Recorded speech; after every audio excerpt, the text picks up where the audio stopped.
zaman dahulu sebelum Mbah Padi itu diramekan hallnya di Pasucan itu krisis. Sebentar semar, larang sandang, larang pangan. Waktu itu saya masih kecil itu di sareannya Mbah Padi itu belum ada sareannya. Itu hanya gerumbul, tapi gerumbulnya itu agak tinggi, semak tinggi. Itu saya lihat sendiri kan, karena waktu saya kecil itu saya menggembala kambing. Di situ saya menggarap kambing itu semak tapi tinggi ya. Itu sebentar itu ada kefailan pangan, kefailan sandang dan lain sebagainya. Setelah itu Mbah Palal, Mbah Patir, Mbah Mat Khalil itu istilah itu dikasih impen ya, dikasih impen. Lalu ketiga orang itu istilah ziarah malam di situ, semuanya itu punya impen sendiri-sendiri. Kalau Mbah Patir katanya aku diweki wedang. Kalau Mbah Palal dikasih gaman. Kalau Mbah Mat Khalil dikasih gong. Nah, jadi sendiri-sendiri. Akhirnya Mbah Patir itu dikasih wedang itu dimaknai kon awe sanak kadang. Itu katanya Mbah Patir. Terus Mbah Palal dikasih gaman. Mbah Palal itu jadi orang yang agak keras. Mbah Palal memang keras aja orangnya. Mbah Mat Khalil dikasih gong, itu dia punya gong pencak zaman dulu. Neng nong itu. Nah akhirnya terus itu diadakan kol itu, asalnya sedikit ke situ. Mbah Patir ngimami tahlil, Mbah Mat Khalil bawa gongce. Akhirnya terboko jadi besar sekali seperti yang saat ini.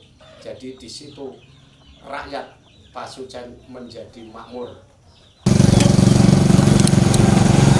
Assalamualaikum warahmatullahi wabarakatuh. Sahabat-sahabat mahasiswa-mahasiswi Universitas Kuburan yang dirahmati Allah Subhanahu wa taala.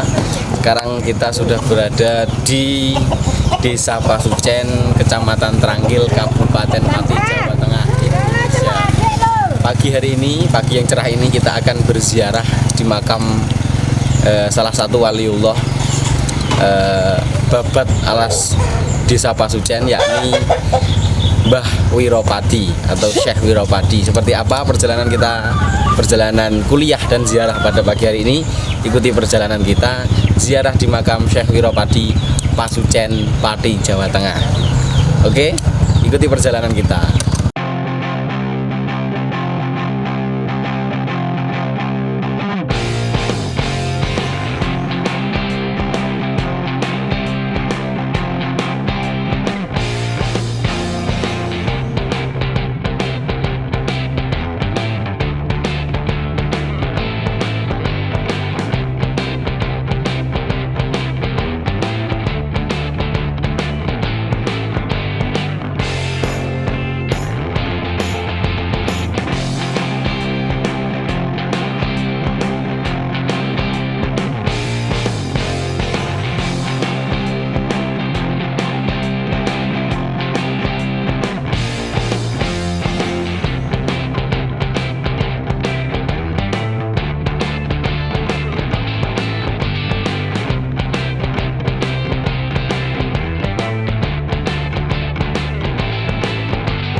Sahabat-sahabat Universitas Kuburan dan mahasiswa-mahasiswi Universitas Kuburan yang dirahmati Allah Subhanahu wa taala. Sekarang kita sudah sampai di makam Waliullah Syekh Wiropadi atau Mbah Padi Pasucen Tranggil Padi. Mari kita melaksanakan ziarah dan kuliah bersama sahabat-sahabat Universitas Kuburan di makam Mbah Wiropadi Pasucen.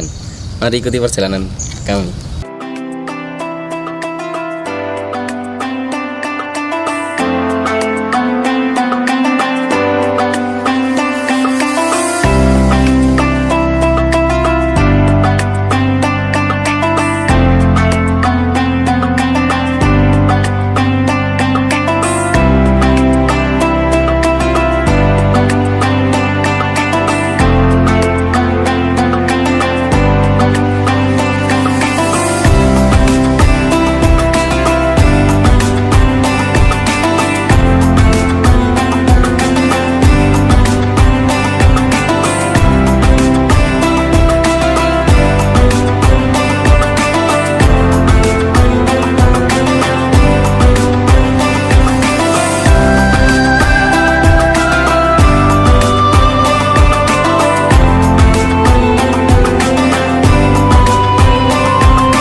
إلا الله لا إله إلا الله لا إله إلا الله لا إله إلا الله لا إله إلا الله لا إله إلا الله لا إله إلا الله لا إله إلا الله لا إله إلا الله لا إله إلا الله لا إله إلا الله لا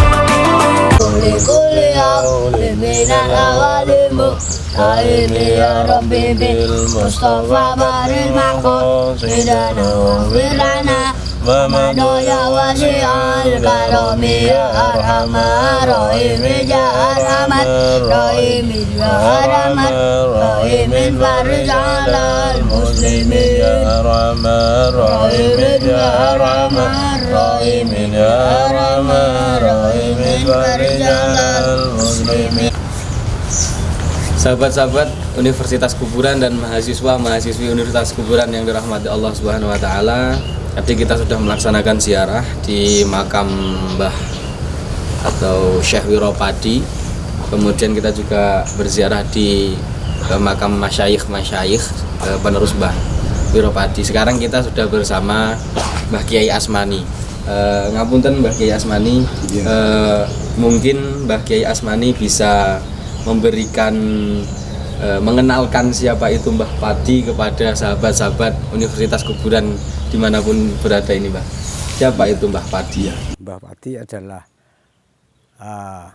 pemula atau pertama kali membuat desa Pasucen yang akhirnya juga sekaligus pemuka agama atau namanya Waliullah bagi orang Islam, Waliullah. Jadi beliau itu asal dari Tuban, Jawa Timur. Seperti bangsawan, tidak turun bangsawan. Jadi ya tidak orang biasa, orang yang nilainya tinggi, martabatnya dhuwur, dan dia mendapat petunjuk dari Allah Subhanahu wa taala sebagai waliullah atau penerus agama di pelosok-pelosok. Misalnya di Pasujen yang terakhir ini. Terus apa lagi? Nggih. Kemudian Mbah, mungkin bisa menceritakan karomah Mbah Wiropadi ini sehingga mungkin desa Pasujen bisa sampai seperti ini. Iya, iya benar. Ya, kalau saya itu ya dengar dari terutama Mbah Fakih selaku sesepuh desa Pasujen dan juga pemuka agama. Menurut Mbah Fakih, cerita-ceritanya Mbah Fakih, kalau Mbah Padi itu memang gigih dalam perjuangan agama. Ketika penjajah diburu-buru oleh penjajah, dia itu sampai ke Mbakaran. Kebakaran itu dia ndelik atau ngumpet di pohon terus dibakar. Maka itu desanya disebut desa Mbakaran. Terus selanjutnya sampai ke Pasujen. Ke Pasujen ini ya barokahnya saya lihat ya sampai ada agama besar di Pasujen. Akhir-akhir ini menimbulkan madrasah sampai 2 dan lain sebagainya, itu saya pikir tidak lepas dari perjuangan waliullah Mbah Padi atau cikal bakal desa Pasujen itu. Di antaranya begitu. Kemudian untuk mungkin penerus-penerus masyaikh penerus Mbah Wiropadi yang mungkin Mbah Kiai Asmani masih bisa belajar dengan penerus-penerus Mbah Padi itu siapa saja, Mbah? Iya. Penerus Mbah Seji ketika saya itu waktu kecil itu yang saya ketahui itu pertama adalah Mbah Kiai Fakih. Mbah Kiai Fakih itu memang orangnya itu arif, sopan santun, dan memang kedudukannya begitu. Sampai dia membawa rekan-rekannya untuk menyiarkan agama di desa Pasujen khususnya. Sampai besar seperti ini. Miturut ceritanya Mbah Fakih itu orangnya itu luas, ramah tamah, serba tidak mempunyai keburukan bagi masyarakat awam. Dia selalu cinta kepada masyarakat kecil, sosialnya besar, penolongnya, pokoknya sembarang dia itu baik hati, semua baik hati ya Fakih itu. Tidak pernah ngoko, kalau omongan tidak pernah ngoko. Meskipun sama muridnya kecil itu dia itu basa krama inggil istilahnya. Ya, dia itu bisa diteladani bahwa Ye Fakih itu memang orang baik begitu. Mungkin selain Mbah Kiai Fakih?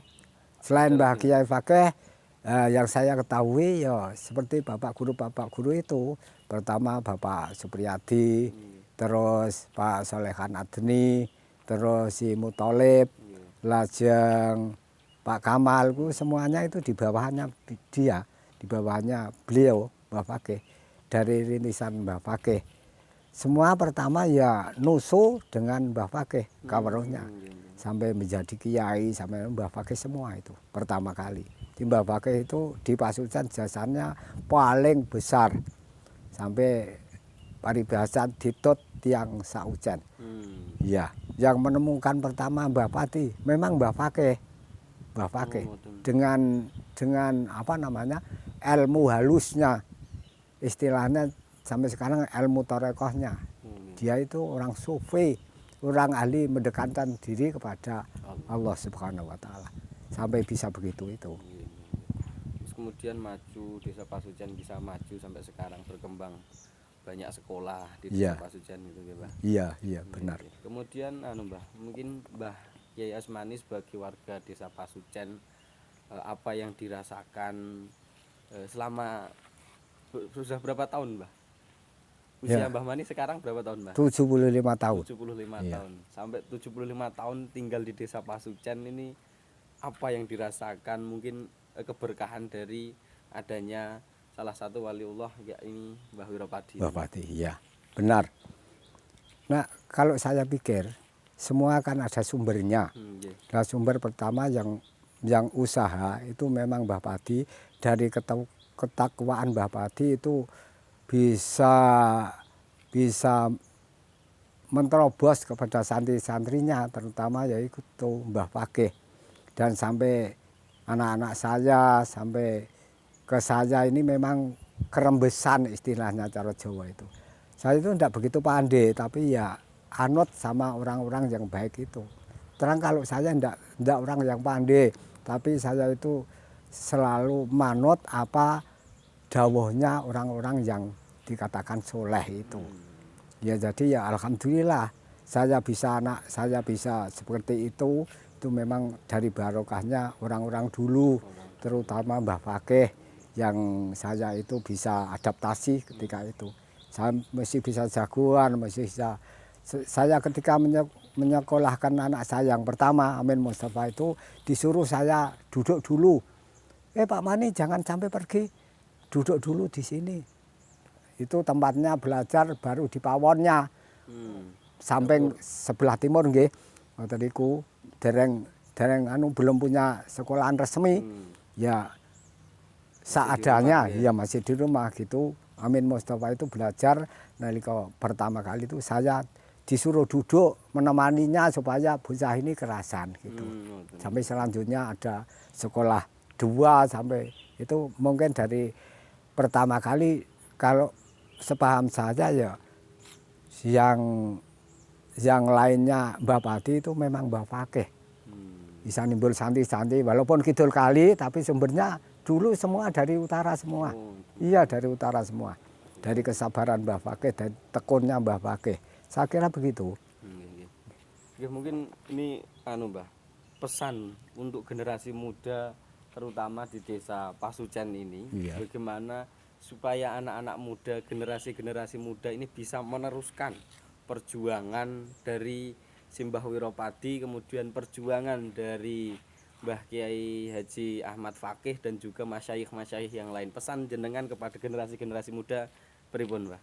Ya, bagi saya begini, berhubung semua itu pakai ilmu ya. Saya kira kalau warga anak-anak muda di sekitar Gandong Pasucen ini mau belajar secara agama khususnya, saya kira tidak sampai menghilangkan hal itu. Pasti dia itu meneruskan perjuangan para ulama dulu. Saya kira begitu.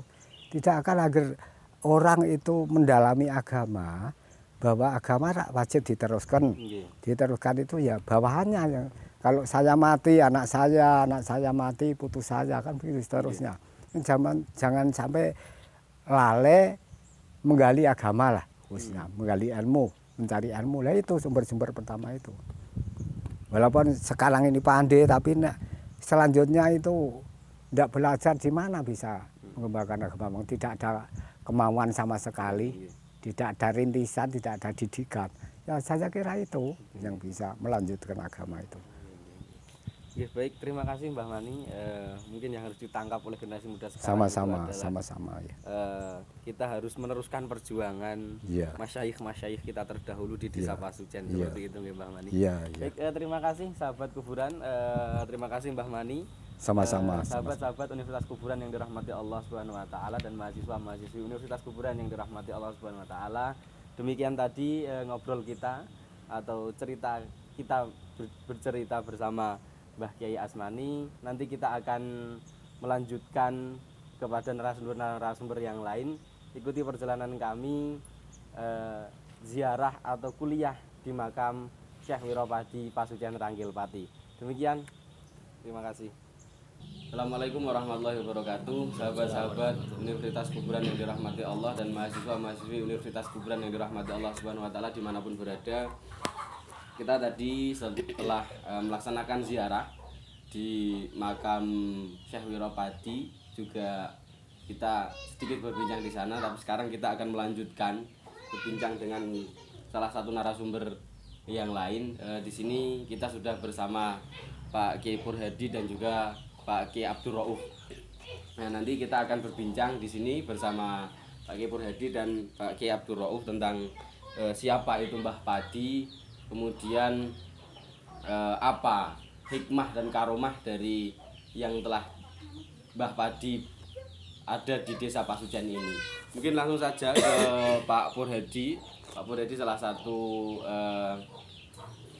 bisa dikatakan penerus setelah Mbah Padi tadi diceritakan oleh Mbah Kiai Asmani, dilanjutkan Mbah Fakih, kemudian guru-guru kita dan yang lain. Mungkin Pak Kiai Purhedi bisa berbagi kisah kepada sahabat-sahabat semuanya tentang Mbah Padi dan hikmah karomah adanya Mbah Padi. Mungkin ada kisah-kisah menarik. Monggo. Assalamualaikum warahmatullahi wabarakatuh. Menurut sepengetahuan saya, Mbah Padi ya sejarah-sejarah yang telah diceritakan sesepuh-sesepuh, sepengetahuan saya setiap kolnya itu yang dihadirkan itu zaman-zaman dahulu ku Kiai Hambali Waturoyo, Mbah Kiai Abdul Wassalam Khajen, Mbah Romli, Mbah Nawir, Mbah Habib Lutfi. Pernah tuh Habib Lutfi. Saat itu saya melihat dan mendengar saya sendiri langsung itu Mbah Abdul Wassalam itu ngendikan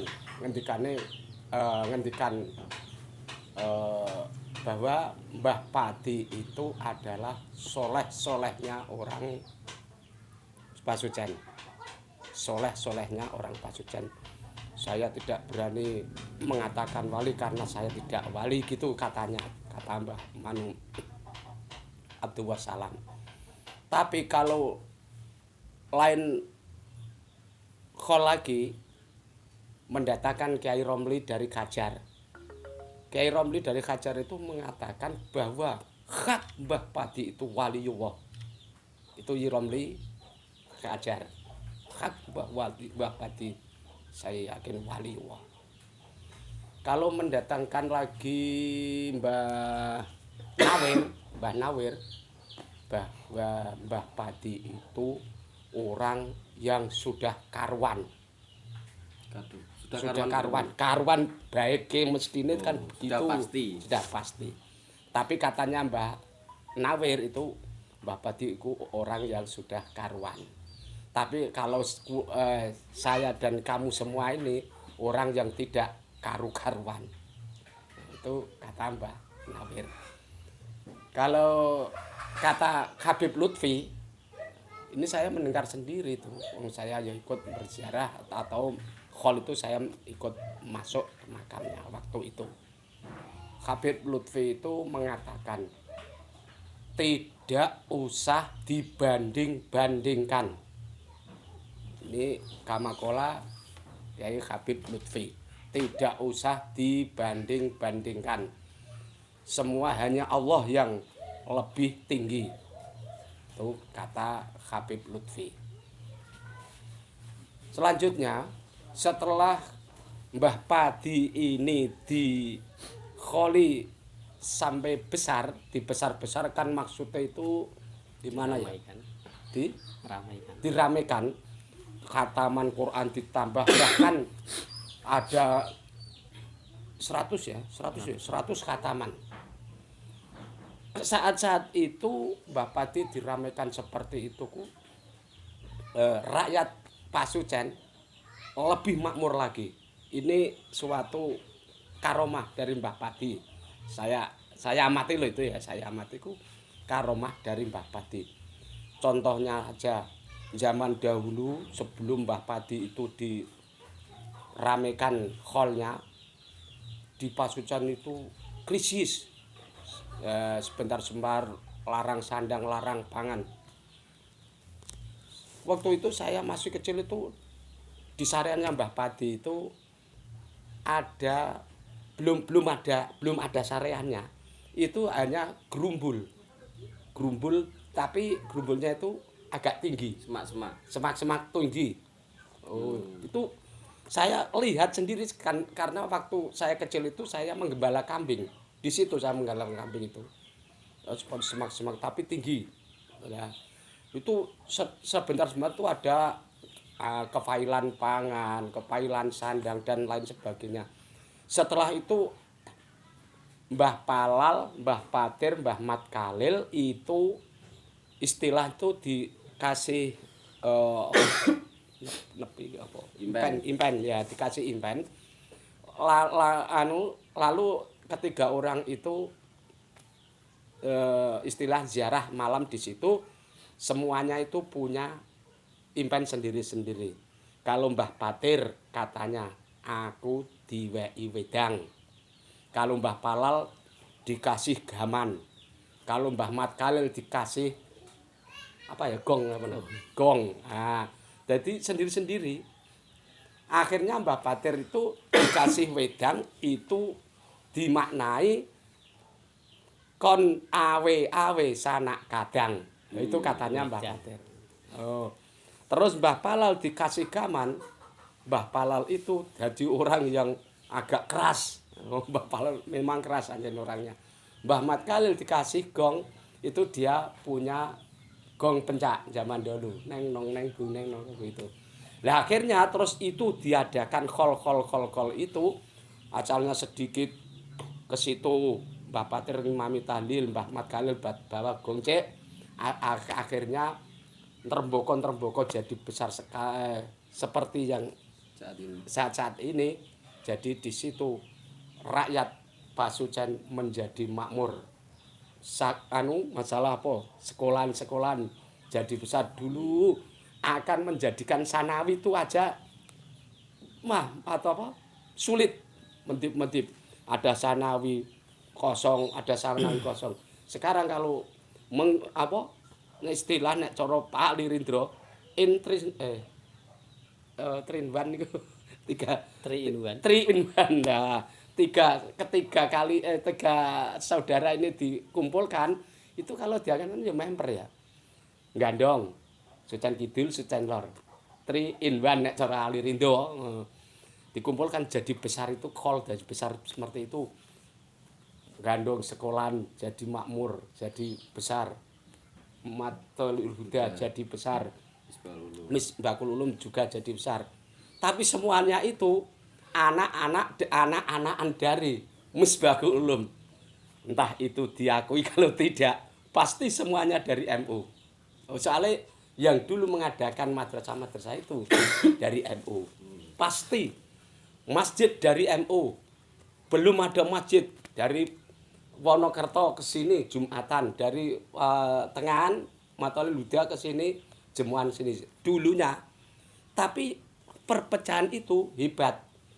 Mengadakan terus diadakan berlomba-lomba kebaikan. Nah, sampai sekarang ini terus jadi madrasah-madrasah mulai RA sampai aliyah, mulai RA sampai aliyah.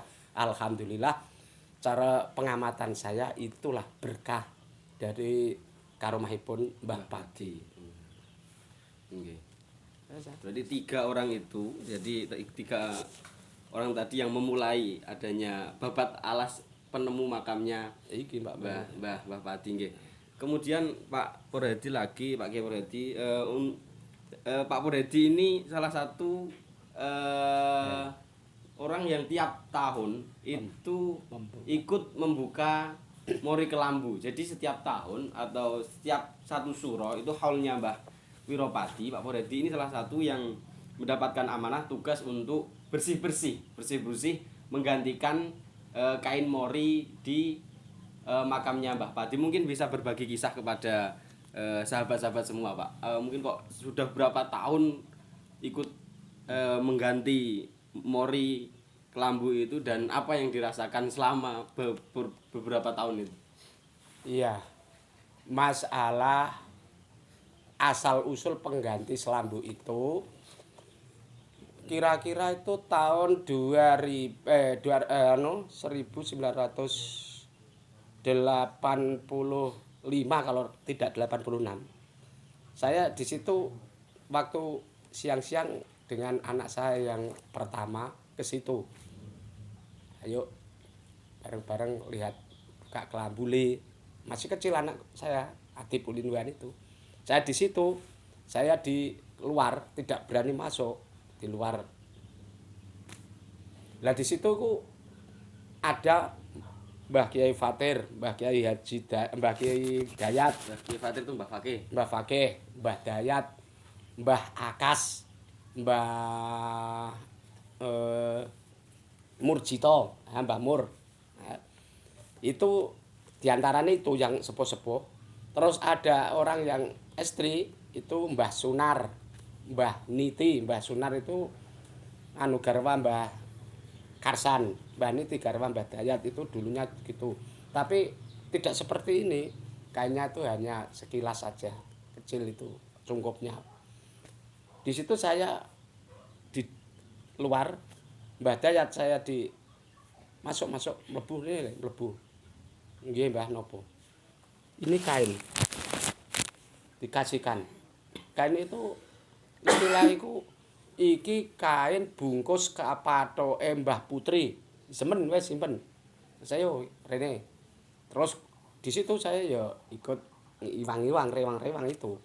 Akhirnya Mbah Dayat ngene iki le, kudu mbok terusno. Begini harus kita lanjutkan le. Sampai orang tua-tua tidak ada, kamu lanjutkan. Waktu itu saya ya insya Allah Mbah. Waktu itu terus saya setiap tahun saya itu ikut walaupun beritahu atau tidak saya ikut. Tapi saya merasakan sendiri. Saya orang kecil mosok ana wong ngulemi aku. Oh, ora mungkin. Lah aku terus sanggir saya ikut anggur buka sambu.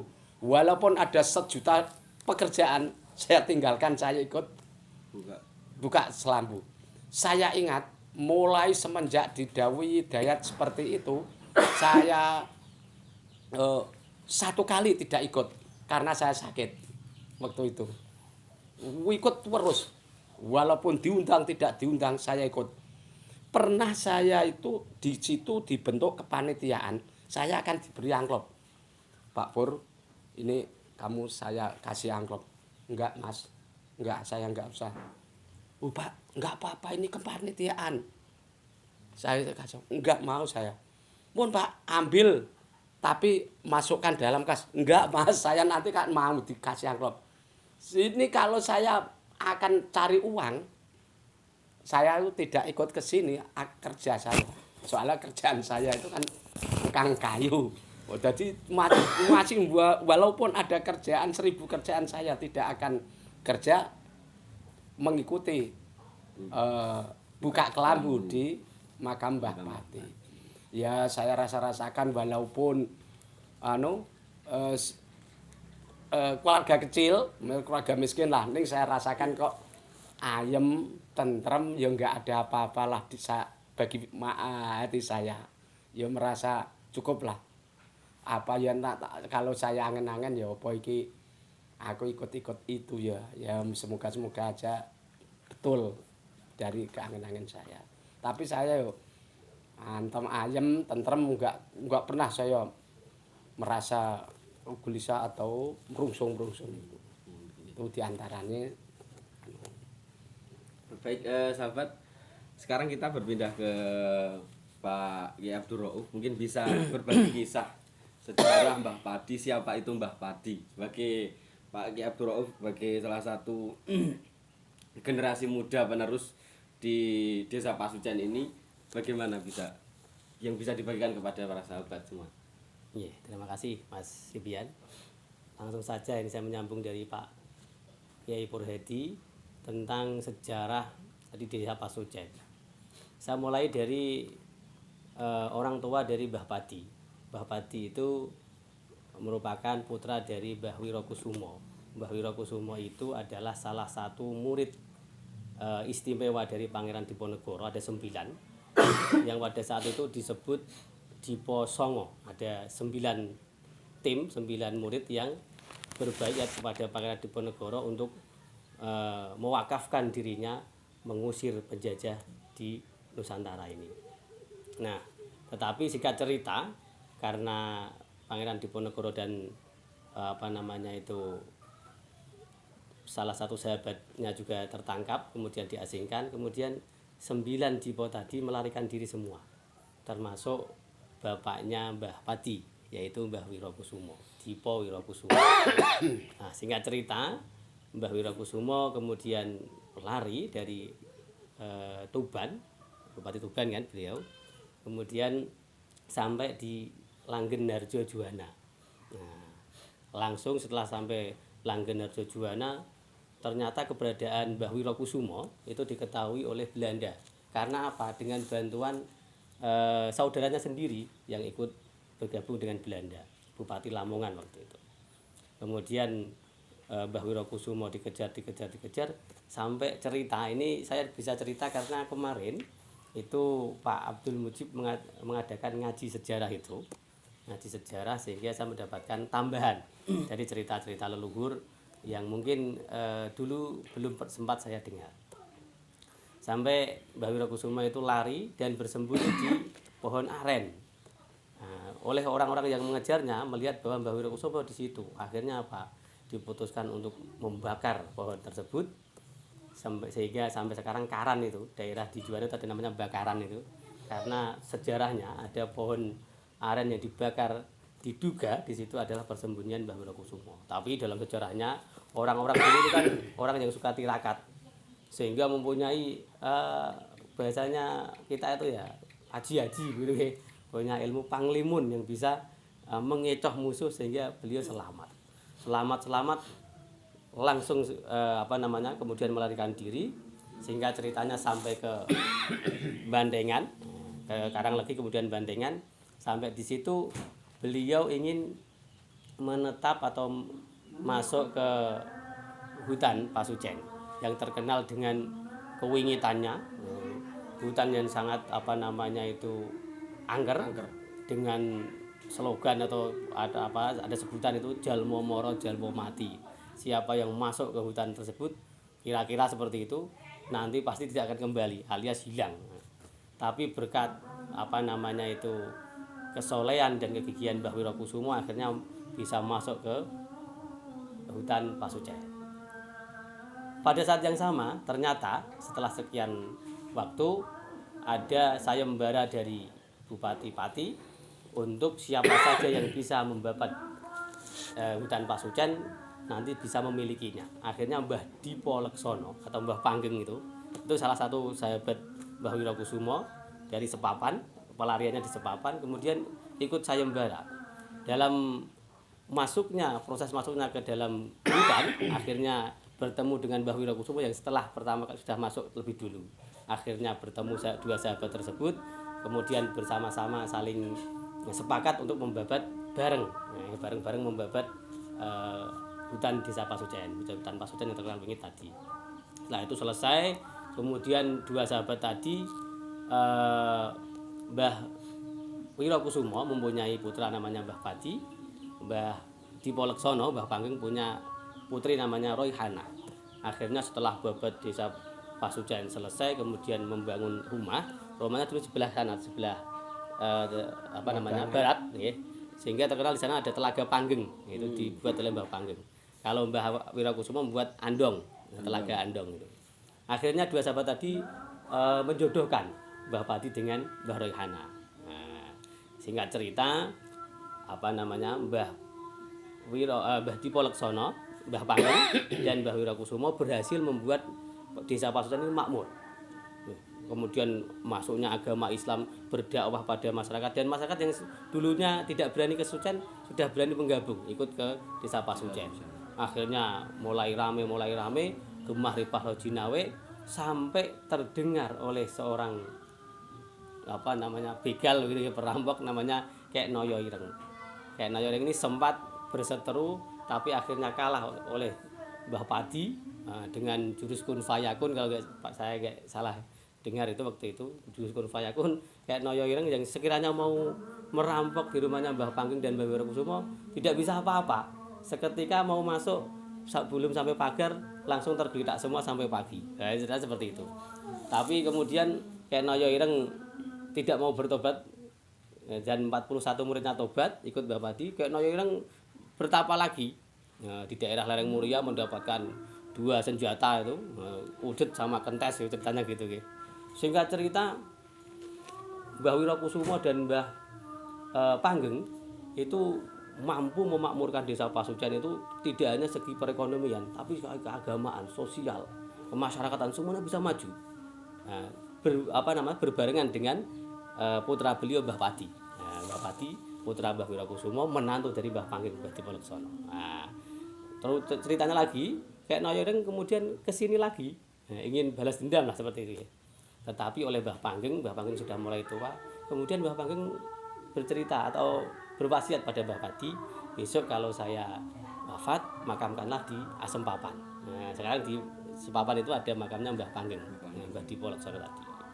Kemudian dipesan lagi yang kedua, sudah tahu kalau Noyo Ireng itu mau ke sini. Nah, tapi besok kalau ke sini kedua kalinya biarkan. Jangan diaru-aru, mau merampok, mau mengambil hasil pertanian silahkan. Karena apa? Ini Mbah Panggeng sama Mbah Padi ini sudah Beda generasi. Enggak, maksudnya mainnya tasawuf sudah hikmah, ilmu hikmah gitu nggih. Nah, itu akhirnya nanti kayak Noyo Ireng tobat dengan sendiri karena merasa malu, tidak diapa-apakan malah merasa malu. Akhirnya tobat dan ikut berjuang di desa Pasucen. Itu gitu sebuah cerita.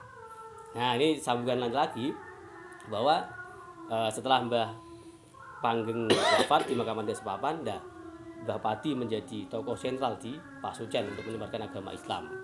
Nah, sampai situ Mbah Padi itu saya ini dan juga Pak Purhedi ini termasuk dzurriyyah generasi kelima dan keenam. Itu dari Mbah Padi itu Wariyah, punya putri Mbah Wariyah, kemudian Mbah Samirah ke Mbah Muhadi.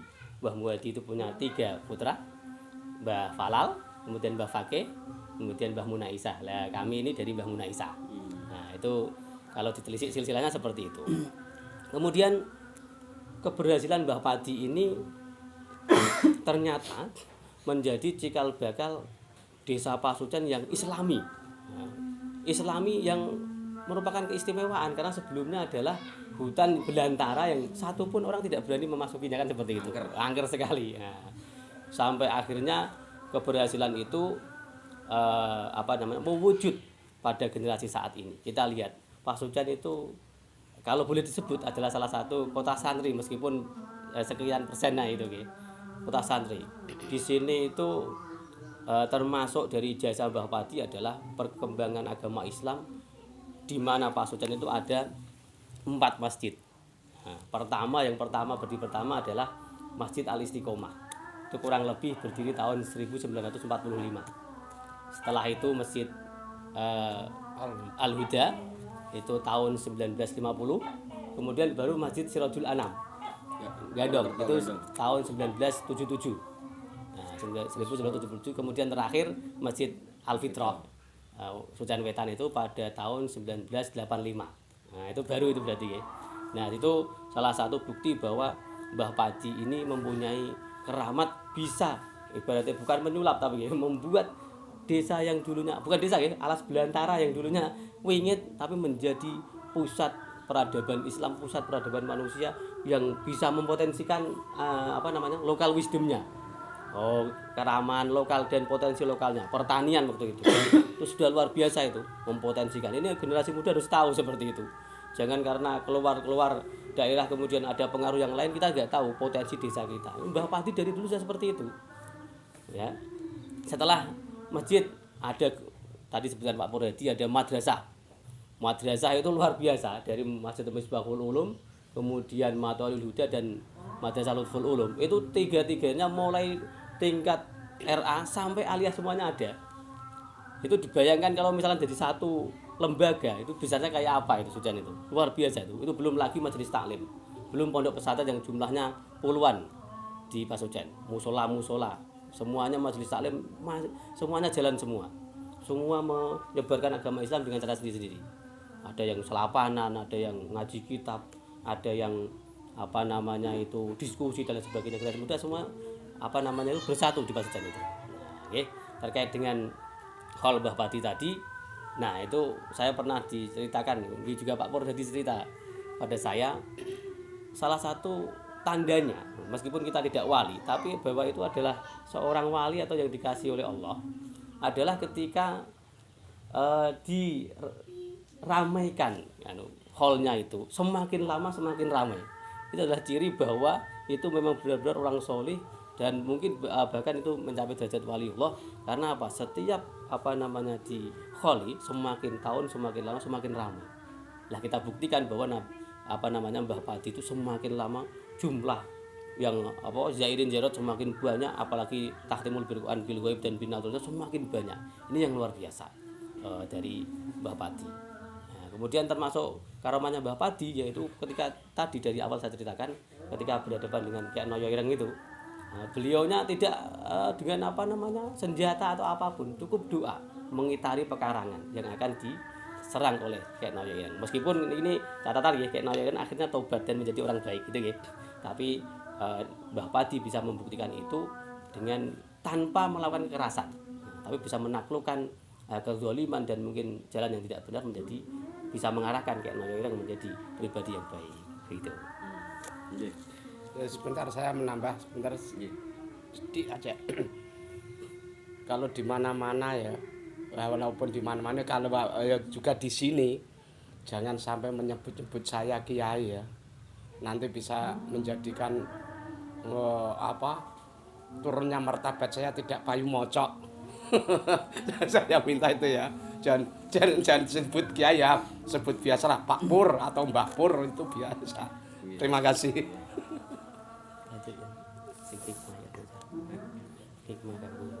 Baik, sahabat Universitas Kuburan yang dirahmati Allah Subhanahu wa taala, menarik apa yang telah disampaikan Pak Pur Hadi dan juga Pak Abdul Rauf tentang hikmah serta sejarah perjuangan Mbah Syekh Wiropadi seperti itu. Mungkin closing statement ataupun pesan hikmah atau apa yang harus kita contoh, yang harus kita lanjutkan sebagai generasi muda dari Mbah Wiropadi ini. Ya, saya pesan pada anak-anakku semua dan putu-putuku semua. Jadi khol-khol Mbah Padi ini saya mohon dilaksanakan setiap tahun, jangan sampai dilalaikan. Karena ya itu loh, walaupun di mana-mana itu membawa kenikmatan atau membawa keberkahan. Itu ada lagi ya.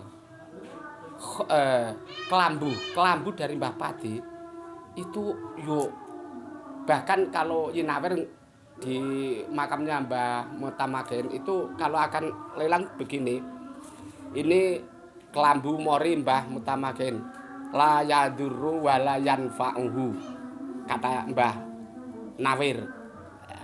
Ini tapi kalau diamati yang sebaiknya, yang sebetulnya itu banyak berlomba-lomba, wong hanya sekian kok jutaan. Loh ini kalau tidak Allah Ta'ala memberi rahmat pada mbah-mbah yang di khol itu, kayak tidak. Contoh aja, Bapak morinya Bapak saya jual, apalagi kok jutaan, 100.000 gak ada orang mau. Loh karena apa? Murninya Mbah Padi, ya, kok bungkus patok itu loh, bungkus patok. Itu dijual kok 5 juta, 10 juta. Loh, saya itu berpikir, wah, iya ya nek ngono kok tetep mbakane la yadru wa la yanfa'u, tetep Gusti Allah Taala paring rahmat pada Mbah Pati kok jadinya seperti itu. Jadi kelambu-kelambu itu dilelang itu sampai sekian juta. Itu bab masalah itu kalau saya mertandakan itu kekasih Gusti Allah Ta'ala.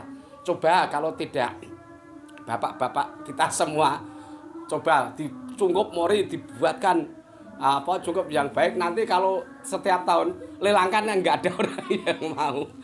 Ya, itu saya angen-angen, saya percaya bahwa mbah-mbah yang dikholi seperti itu betul-betul waline Gusti Allah Ta'ala. Itu yang saya ketahui. Terima kasih.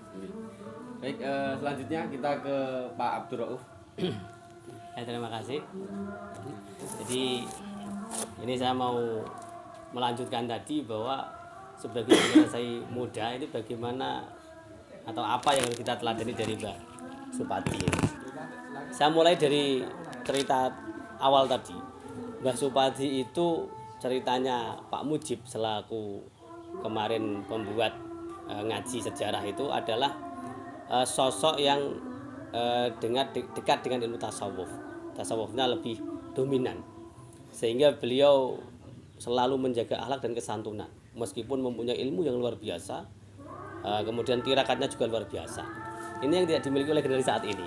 Jika mendengar kata tirakat itu biasanya selalu kesulitan atau merasa berat seperti itu.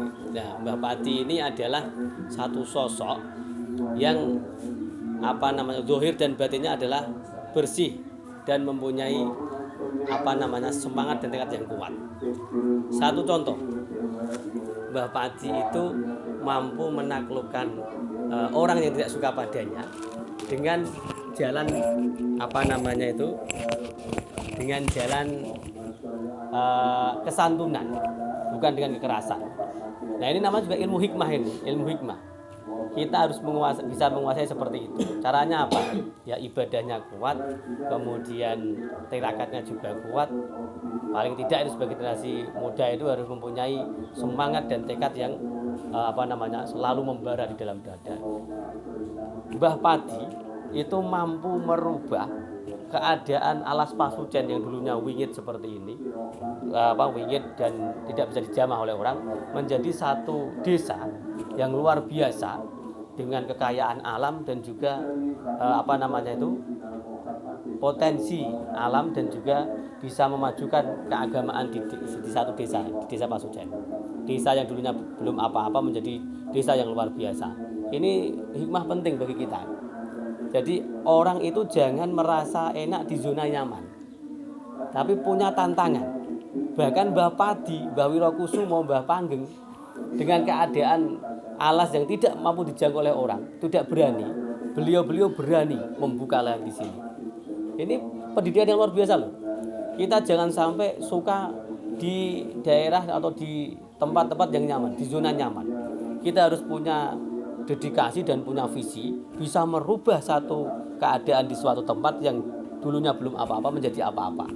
Nah, ini hikmah yang luar biasa dari Mbah Pati dan juga leluhurnya. Jadi pemuda harus seperti itu. Jangan enak-enakan saya di sini sudah enak, nggak usah berjuang, tinggal di sini ikut. Enggak, itu bukan pemuda seperti itu. Pemuda harus berjuang seperti itu, seperti Mbah Pati.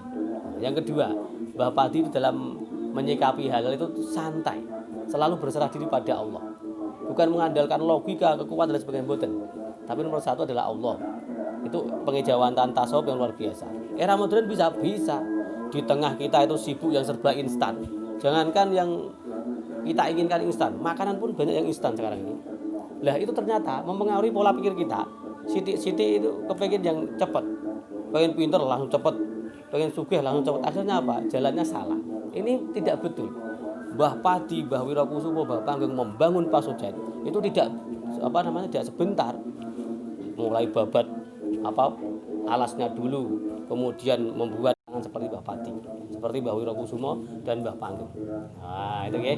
Selanjutnya yang terakhir, nah ini generasi muda itu selalu buatlah sejarah. Nah, itu ya, selalu buatlah sejarah meskipun dengan cara yang berbeda. Generasi muda harus bisa membuat sejarah. Sejarah melalui apa? Melalui yang dia punyai. Saya ahli di bidang agama, saya akan berdakwah. Ahli bidang IT, saya akan mendedikasikan kemampuan saya. Saya di bidang politik, ekonomi dan sebagainya, semuanya harus dibuat sejarah. Sejarah bukan hanya untuk kita saja, tapi untuk generasi kita, generasi berikut setelah kita dan setelahnya, sehingga cocok Nabi Muhammad yang sudah dawuh dulu, khairun nasi itu anfa'uhum linnas, manusia yang baik itu adalah yang bisa bermanfaat bagi orang yang lain, manusia yang lain. Nah, makanya jadi manusia harus bisa memberikan manfaat apapun itu bentuknya, tentunya manfaat yang baik gitu ya. Nah, ini adalah keteladanan dari Mbah Pati yang saat ini mulai hilang dari generasi kita. Kita itu lupa. Nah, ini saya senang sekali ada Universitas Kuburan ini. Karena apa? Mengungkap sejarah, mengungkap bagaimana tokoh-tokoh terdahulu itu, bagaimana sikapnya, bagaimana keteladanan, sehingga apa? Kita semua ini sebagai generasi muda tidak tercerabut dari akar kultural leluhurnya. leluhur kita itu bagus-bagus, sikapnya sudah visioner ke depan, cuma kita belum mengetahui sejarah. Sehingga naudzubillah min dzalik sekarang itu muncul generasi muda yang sedikit-sedikit menyalahkan itu tradisi-tradisi disalahkannya itu karena tidak belajar sejarah. Maka dengan adanya Universitas Kuburan ini saya berharap nanti generasi muda terbuka dengan sejarah-sejarah yang diungkap dari para leluhur sehingga menjadikan kita generasi yang tidak lupa sejarah dan tidak tercerabut dari akal kultural kita dari leluhur-leluhur kita. Seperti itu Mas Silvian. Sahabat-sahabat Universitas Kuburan yang dirahmati Allah Subhanahu wa taala, sekali lagi bahwa kita bisa sampai saat ini itu tidak bisa lepas dari hasil tirakat oleh leluhur-leluhur kita. Itu kuncinya. Tirakat leluhur-leluhur kita yang menentukan masa depan kita, yang menentukan kita sampai saat ini. Desa Pasucen ini semoga selalu menjadi desa yang makmur, menjadi desa yang menjadi rujukan di mana generasi-generasi mudanya, di mana SDM-nya adalah SDM yang unggul dan bisa berkancah di dunia luar, seperti itu. Mungkin itu saja kurang lebihnya ekspedisi kita di Desa Pasucen, dan ini adalah desa saya sendiri. Ini adalah kisah-kisah dari leluhur kami. Silahkan datang ke Desa Pasucen, ziarah di makam Syekh Wiropati. Demikian kurang lebihnya mohon maaf. Kami akhiri, wallahul muwaffiq ila aqwamit thoriq. Assalamualaikum warahmatullahi wabarakatuh.